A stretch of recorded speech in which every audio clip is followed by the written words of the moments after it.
Have you ever had a conversation where you walked away feeling confused, guilty, or questioning your own sanity? You might be dealing with a master of emotional manipulation. In this video, we're uncovering 10 subtle phrases used to control your emotions.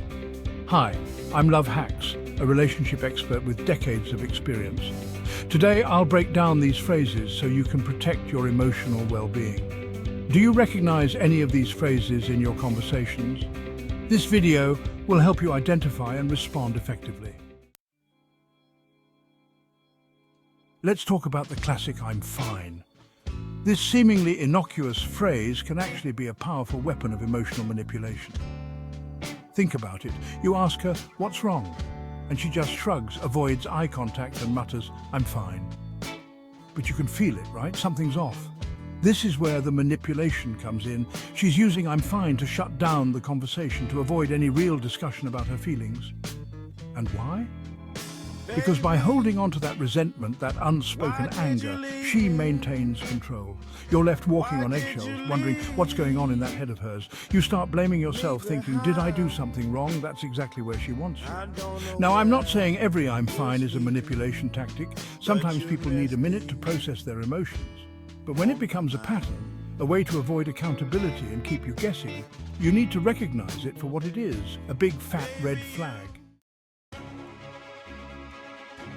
This phrase is a classic form of gaslighting, a tactic used to make you question your own sanity. You express a legitimate concern or feeling and she hits you with, "You're overreacting." She's trying to invalidate your emotions, make you feel like your feelings are not justified. This is a way to gain power and control in the relationship. By making you doubt your own perceptions, she can control the narrative. She can make you feel like you're the problem, not her behavior. Let me give you an example. Let's say you find out she's been texting another guy, and the messages are, let's just say, inappropriate. You confront her about it, and she says, "Oh, you're overreacting. He's just a friend. You're being paranoid." See what she did there? She's twisting the situation, making you feel crazy for having a normal human reaction to a hurtful discovery. Don't fall for it. Trust your gut. If something feels wrong, it probably is. This one's a real heartbreaker. "If you loved me, you would." This phrase is designed to evoke guilt and manipulate you into doing what she wants. It's a classic guilt trip, plain and simple. She's holding your love hostage, implying that if you don't comply with her demands, you don't really love her. This is not how love works, folks. Love is not about control or manipulation. Love is about respect, understanding, and compromise. When someone uses this phrase, they are trying to control you through your emotions, making you feel obligated to please them at the expense of your own needs and boundaries. Think about it. Has she ever said something like, "If you loved me, you'd buy me that new dress," or "If you really cared, you'd skip your friend's birthday party and stay home with me"? These are not the requests of someone who loves and respects you. This is manipulation, pure and simple. Chapter 4. It's your fault. The blame game. This one's pretty straightforward. She messes up and says, "It's your fault." It's a classic deflection tactic. She can't take responsibility, so she blames you. This avoids accountability and maintains control. She keeps you in self-doubt and guilt. She forgets to pay a bill and blames you. "If you had reminded me, it wouldn't have happened." It's never her fault. She's always the victim, and you're the bad guy. This is not a healthy dynamic. Chapter 5. I never said that, the memory wipe. This phrase is particularly insidious because it makes you question your own memory and sanity. You distinctly remember her saying something, but she flat out denies it. "I never said that." This can leave you feeling disoriented and unsure of yourself. This is a form of gaslighting, plain and simple. She's trying to rewrite history, to make you doubt your own recollection of events.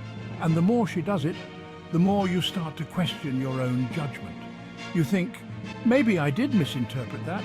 Maybe I'm being too sensitive. Here's the thing. You know what you heard. You know what she said.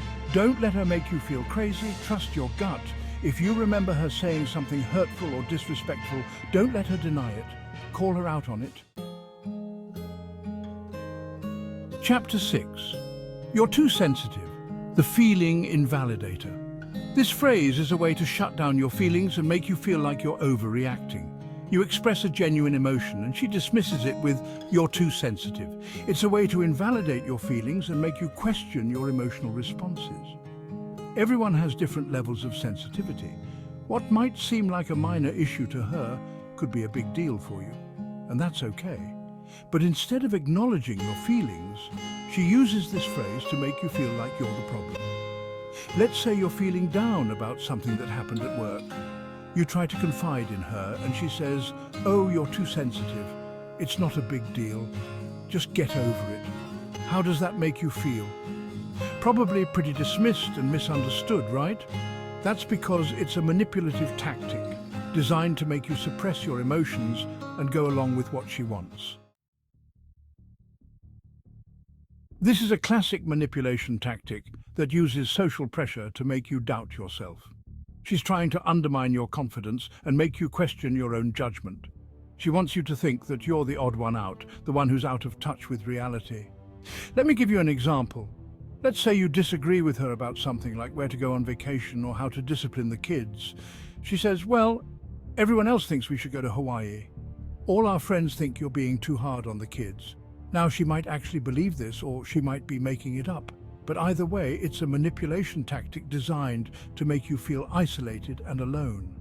She wants you to think that it's you against the world and that if you don't agree with her, you'll be ostracized. Don't buy into it. Chapter 8.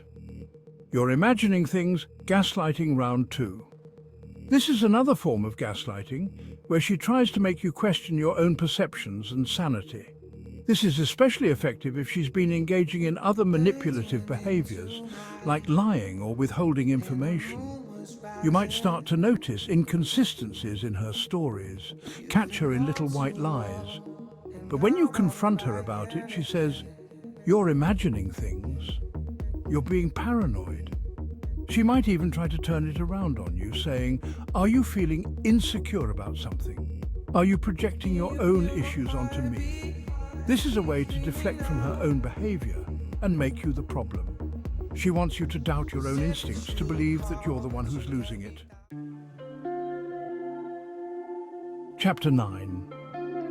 You're being dramatic, the minimizer. Similar to "you're overreacting," this phrase is designed to minimize your feelings and make you feel like you're blowing things out of proportion. It's a way to invalidate your emotions and make you feel foolish for expressing them. Let's say you're upset because she forgot your anniversary. You try to talk to her about it and she says, "Oh, you're being so dramatic. It's just one day. Get over it." She's not taking your feelings seriously. She's dismissing them as an overreaction, which is incredibly invalidating. Here's the thing. Your feelings are valid, even if she doesn't understand them. Don't let her make you feel bad for having emotions.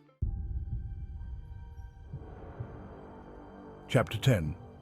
You always, or you never, the generalizer. These phrases are designed to make you feel like you can never do anything right. She's using generalizations to paint you in a negative light and make you feel inadequate. It's a form of verbal abuse that can erode your self-esteem over time. Think about the last time you heard these phrases. "You always leave your socks on the floor." "You never listen to me." "You always forget to take out the trash." These statements are rarely based on fact. They're exaggerations designed to make you feel bad about yourself. Don't buy into it. Challenge these generalizations. Point out times when you didn't leave your socks on the floor, when you did listen to her, when you did remember to take out the trash. Don't let her get away with painting you with such a broad, negative brush. By the end of this video, you'll not only recognize these manipulative phrases, but also understand how to respond to them effectively. This is crucial for maintaining your mental health and building healthier communication patterns. Remember, you deserve to be in relationships where your feelings are respected and your voice is heard. As we wrap up, let me give you a sneak peek into our next video. We'll be exploring the psychological tricks used in toxic relationships and how you can transform your interactions for the better. Hit that subscribe button because you won't want to miss it. Don't forget to like this video and share it with someone who might need to hear this.